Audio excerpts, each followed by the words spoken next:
आकाशवाणी मध्य प्रदेश से प्रस्तुत हैं प्रादेशिक समाचार।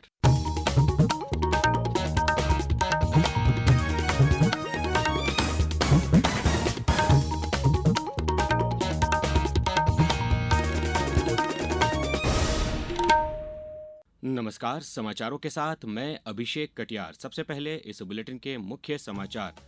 विक्रमोत्सव के शुभारंभ के लिए राष्ट्रपति द्रौपदी मुर्मू को मुख्यमंत्री डॉ मोहन यादव ने किया आमंत्रित। मध्य प्रदेश सौर ऊर्जा उत्पादन में अग्रणी बनने की ओर अग्रसर। 5.5 लाख करोड़ से अधिक के निवेश से सृजित होंगे 1 लाख से ज्यादा रोजगार के अवसर। दमोह जिले में हुई ओलावृष्टि पर मंत्री लखन पटेल ने कहा, सरकार किसानों के साथ सर्वे कर देंगे मुआवजा। और जबलपुर उच्च न्यायालय ने अनुसूचित जाति और जनजाति वर्ग के अतिथि विद्वानों को भर्ती में 5 साल की अतिरिक्त छूट देने का आदेश दिया।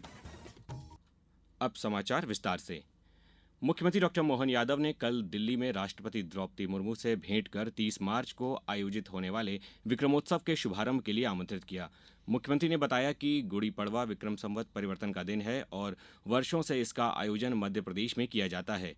डॉ यादव ने उज्जैन के सम्राट विक्रमादित्य के शासनकाल के बारे में विस्तार से बताते हुए कहा कि उन्होंने आदिकाल में ही गणराज्य की स्थापना की और उनका शासनकाल न्याय, पराक्रम और सुशासन के लिए जाना जाता है।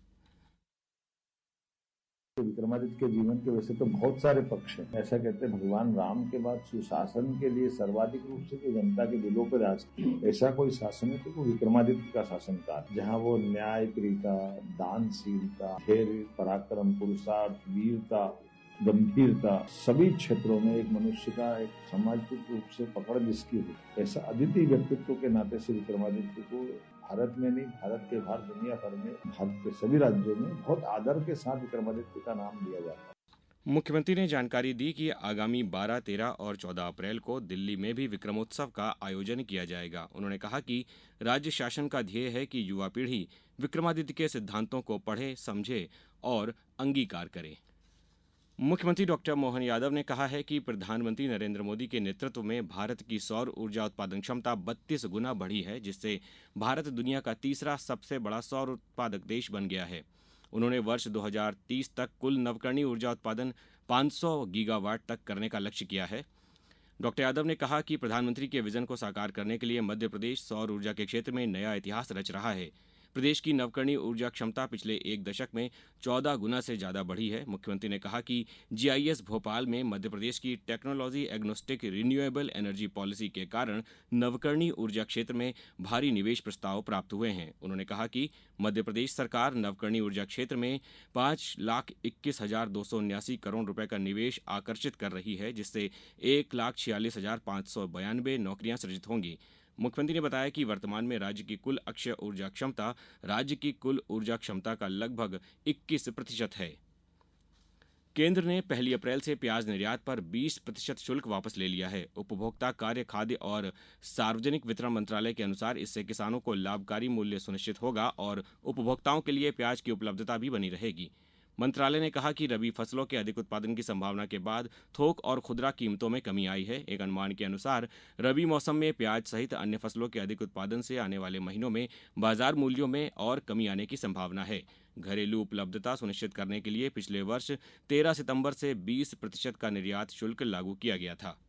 टमाटर के गिरते दामों के बीच केंद्र सरकार ने किसानों के लिए बड़ी घोषणा की है। केंद्रीय कृषि मंत्री शिवराज सिंह चौहान ने कहा है कि अगर किसान अपने फल सब्जियों को राज्य सरकार की एजेंसी या नेफेड के माध्यम से दूसरे राज्यों में बेचने जाते हैं तो उसके परिवहन का व्यय केंद्र सरकार वहन करेगी। एक खेत में मिलने वाली कीमत और जनता को मिलने वाली कीमत में अभी अंतर बहुत है, वो अंतर कम करना है, किसान को ज्यादा पैसा मिले। टमाटर, आलू, प्याज, अब टमाटर यहाँ सस्ता, दिल्ली में महंगा है। अब एक योजना बनाई है कि राज्य सरकार की एजेंसी के माध्यम से या नेफेड के माध्यम से अगर वो बेचने दिल्ली ले जाओगे तो पूरा भाड़ा दिल्ली तक का केंद्र सरकार उठाएगी, ताकि यहाँ इतना सस्ता न बिके और वहाँ पहुंच जाए तो वहाँ रेट ठीक मिल जाए।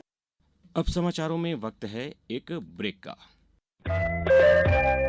ये समाचार आप आकाशवाणी मध्य प्रदेश से सुन रहे हैं। ये समाचार बुलेटिन YouTube पर Madhya Pradesh news all India radio channel पर और Facebook साथ ही X प्लेटफॉर्म पर AIR न्यूज भोपाल पेज पर सुने जा सकते हैं। इसके अलावा आप हमारी वेबसाइट newsonair.gov.in पर अथवा न्यूज ऑन AIR ऐप पर भी समाचार सुन सकते हैं।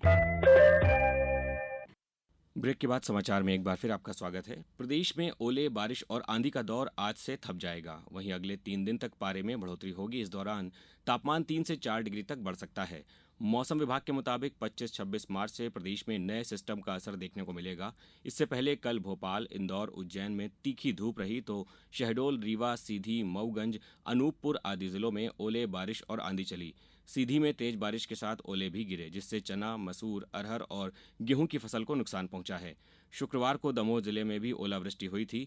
पथरिया विधायक और राज्य मंत्री लखन पटेल ने कहा है कि ओलावृष्टि से नुकसान फसल का सर्वेक्षण कराया जाएगा। उन्होंने कहा कि प्रशासन सर्वे कर रहा है, आकलन करके नियमानुसार किसानों को राहत पहुंचाने का काम किया जाएगा। मुझे जानकारी मिली थी कि मेरे क्षेत्र में कुछ पंचायतों में, कुछ गांव में ओलावृष्टि हुई है। उसी सिलसिले में कलेक्टर, पूरा प्रशासन के साथ एसडीएम, तहसीलदार सभी के साथ खेतों का निरीक्षण किया। इसमें कहीं कहीं नुकसान नजर आया है। पटवारी को बोल दिया गया कि सर्वे पूरी बना करके रिपोर्ट सबमिट करें। विश्व जल दिवस के अवसर पर कल आगर मालवा जिला न्यायालय में जल संरक्षण एवं संवर्धन विषय पर जागरूकता कार्यक्रम आयोजित किया गया। इस मौके पर जिला और सत्र न्यायाधीश रविंद्र सिंह कुशवाहा ने जल के महत्व पर प्रकाश डालते हुए कहा कि जल के अभाव में प्राणी मात्र के जीवन की कल्पना भी संभव नहीं है। जल है तो कल है। जल का संरक्षण एवं संवर्धन आवश्यक है। मंडला में लोक स्वास्थ्य यांत्रिकी मंत्री संपतिया उइके ने अपने शासकीय आवास पर विश्व जल दिवस मनाया। खंडवा के प्रधानमंत्री कॉलेज ऑफ एक्सीलेंस में जल संरक्षण विषय पर व्याख्यान का आयोजन किया गया। कटनी में विश्व जल दिवस पर नौनिहालों ने श्रमदान और वॉल पेंटिंग से जल संरक्षण का संदेश दिया। मंदसौर में जिला विधिक सेवा प्राधिकरण द्वारा तेलिया तालाब पर सफाई अभियान आयोजित किया गया। ग्रामोदय विश्वविद्यालय चित्रकूट के प्राध्यापकों एवं विद्यार्थियों ने कुलगुरु प्रोफेसर भरत मिश्र के नेतृत्व में मंदाकिनी नदी के स्फटिक शिला घाट पर सफाई की। रीवा में भी प्रधानमंत्री कॉलेज ऑफ एक्सीलेंस में जागरूकता कार्यक्रम आयोजित किया गया। जबलपुर उच्च न्यायालय ने असिस्टेंट प्रोफेसर भर्ती परीक्षा मामले में अभ्यर्थियों को बड़ी राहत का अंतरिम आदेश पारित किया है। मुख्य न्यायाधीश सुरेश कुमार कैत और न्यायाधीश विवेक अग्रवाल की युगल पीठ ने असिस्टेंट प्रोफेसर भर्ती परीक्षा में अनुसूचित जाति जनजाति के अभ्यर्थियों को 5 वर्ष की अतिरिक्त आयु सीमा छूट दिए जाने का अंतरिम आदेश पारित किया है। हालांकि चयन सूची और परिणाम विचाराधीन याचिका के अंतिम निर्णय के अधीन रखे जाने की व्यवस्था भी दी है। याचिकाकर्ता दमोह निवासी छोटे लाल अहिरवार की ओर से अधिवक्ता संजीव कुमार सिंह ने अपना पक्ष रखा। कोलकाता में इंडियन प्रीमियर लीग क्रिकेट के आरंभिक मैच में रॉयल चैलेंजर्स बेंगलुरु ने कल रात कोलकाता नाइट राइडर्स को 7 विकेट से हरा दिया।